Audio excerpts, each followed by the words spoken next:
اب اعتراضات بھی سن لیجئے. بعض لوگ پردے کے اوپر اعتراضات کرتے ہیں. چند باتیں اعتراضات کی بھی سن لیجئے. کہتے ہیں جی چادر یا برقع پہننے سے کیا ہوتا ہے؟ اصل پردہ تو آنکھوں کا ہوتا ہے جی.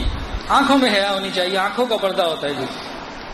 اچھا, جواب یہ ہے اگر آنکھوں کا ہی پردہ ہوا کرتا ہے تو انہیں چاہیے کہ یہ اپنی عورتوں کو کہیں کہ ننگی پھرا کریں, کپڑے کی بھی ضرورت نہیں. جب پردہ آنکھوں کا ہے تو برقع ہو نہ ہو کیا فرق پڑتا ہے, کپڑا ہو نہ ہو کیا فرق پڑتا ہے.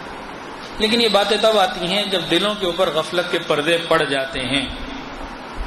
ایک اعتراض یہ ہوتا ہے کہ پردہ تعلیم کے راستے میں رکاوٹ ہے. ہم یہ کہتے ہیں کہ پردہ تعلیم کے راستے میں رکاوٹ نہیں, معین اور مددگار ہے. بے پردگی کا تعلیم سے کیا تعلق؟ لڑکے نے بھی پڑھنا ہے, لڑکی نے بھی پڑھنا ہے, اس میں بے پردگی کا کیا تعلق ہوا؟ جب یہ بے پردہ اکٹھے ہوتے ہیں تو یہ بجائے پڑھائی کے ایک دوسرے کی طرف متوجہ ہو جاتے ہیں, ایک دوسرے کو پڑھنے لگ جاتے ہیں. اور آئے دن اس کے کیسز سامنے آ رہے ہیں, بلا ناغہ آ رہے ہیں. لیکن اگر ہمارے پاس کوئی آنکھ ہو حیا والی تب پتہ لگے کیا ہو رہا ہے. کتاب کھول کے بیٹھوں تو آنکھ روتی ہے, ورق ورق تیرا چہرہ دکھائی دیتا ہے. اور ایسے ایسے واقعات آ چکے ہیں کہ پروفیسر, ٹیچر وہ اپنی اسٹوڈنٹس کے ساتھ گناہوں میں ملوث.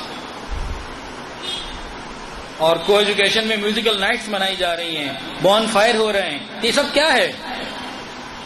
یہ پری پلان بے حیائی کے پلان ہیں. تو تعلیم کے لیے لڑکیوں کے ادارے الگ, لڑکوں کے الگ, تعلیم پہ توجہ دیں. یہ پردے میں رکاوٹ نہیں, تعلیم میں رکاوٹ نہیں, پردہ تعلیم میں معاون ہے. بعض کہتی ہیں جی پردہ جو ہے معاشرتی ترقی میں رکاوٹ ہے.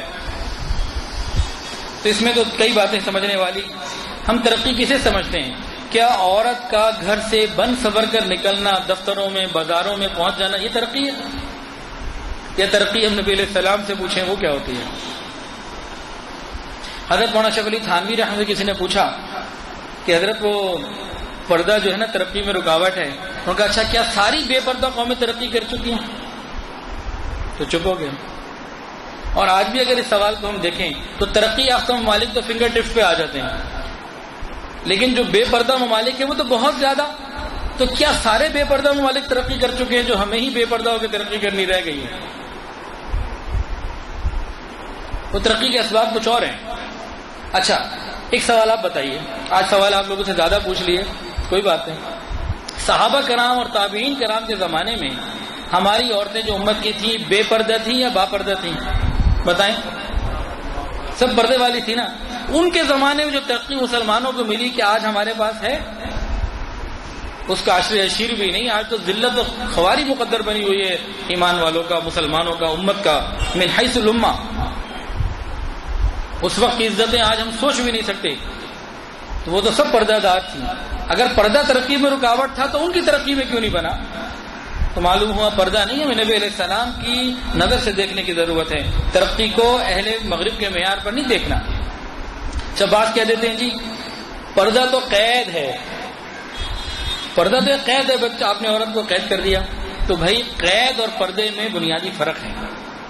قید کہتے ہیں کہ کسی شخص کو اس کی مرضی اور منشا کے خلاف کہیں بند کر دینا, اور پردہ ایک عورت اللہ کی رضا کے لیے انعامات الہی پانے کے لیے خود کرتی ہے. تو فرق ہے. قید اس لیے کر دے کسی کو کہ لوگ اس کے شر سے بچے, کوئی ڈاکو ہے, چور ہے, کوئی گڑبڑ کا انسان ہے, غلط انسان ہے, فسادی ہے, اس کے شر سے بچنے کے لیے پردہ کرتے ہیں. اس کے شر سے بچنے کے لیے اس کو قید کر دیتے ہیں کہ قید کر دو تاکہ لوگ شر سے بچ جائیں. لیکن پردہ عورت اس لیے کرتی ہے کہ لوگوں کے شر سے اپنے آپ کو بچا لے, اپنی عزت کو بچا لے. قید جو ہوتی ہے یہ انسان کو سزا کے طور پہ دی جاتی ہے, لیکن پردہ تو عورت اللہ کی رضا کے لیے کرتی ہے. تو قید اور پردے میں فرق ہے. اچھا ایک اعتراض ہوتا ہے جی برقعے والیاں بھی تو غلط حرکتیں کر جاتی ہیں. بہت اعتراض, کامن اعتراض ہے یہ, بہت کامن, کہ برقعے والیاں بھی تو کر لیتی ہیں ایسی حرکتیں بے حیائی والی. تو یہاں ایک بات تو یہ سمجھیں کہ برقعے والیوں سے بھی غلطیاں اس وقت ہوتی ہیں جب یہ پردے میں بے قاعدگی اور پردے کے اندر کمی کرتی ہیں, غلطی کرتی ہیں. اگر یہ پردہ صحیح رکھتی ہیں تو کوئی بے قاعدگی نہ ہوتی. ایک تو یہ بات ہو گئی کہ برقعے والیاں بھی جب غلطی کرتی ہیں, گڑبڑ ہوتی ہے, تو وہ بے پردگی کی وجہ سے ہی ہوتی ہے. اور دوسری بات غور کرنے والی ہے کہ جب باپردہ سے بھی غلطی کا چانس ہے، تو جو بے پردہ ہیں ان سے غلطی کا چانس کتنا بڑھ جائے گا۔ عام مشاہدے کی بات ہے کہ بے پردہ گھومنے والی عورتیں زندگی بھر اپنے کارناموں میں پردے ڈال رہی ہوتی ہیں۔ ایک اعتراض یہ ہوتا ہے ہم 3 بچوں کی ماں بن گئی ہیں، اب ہمیں کس میں دیکھنا ہے؟ بھائی 30 بچے والوں کو بھی کوئی نہیں چھوڑتا، ہر گری بڑی چیز کا کوئی اٹھانے والا ہوتا ہے۔ اعتراض کرنے والی نے کیسے فیصلہ کر لیا کہ اب مجھے کوئی نہیں دیکھتا؟ اگر دیکھ لیا تو عزت تو انہیں کی خراب ہوگی نا۔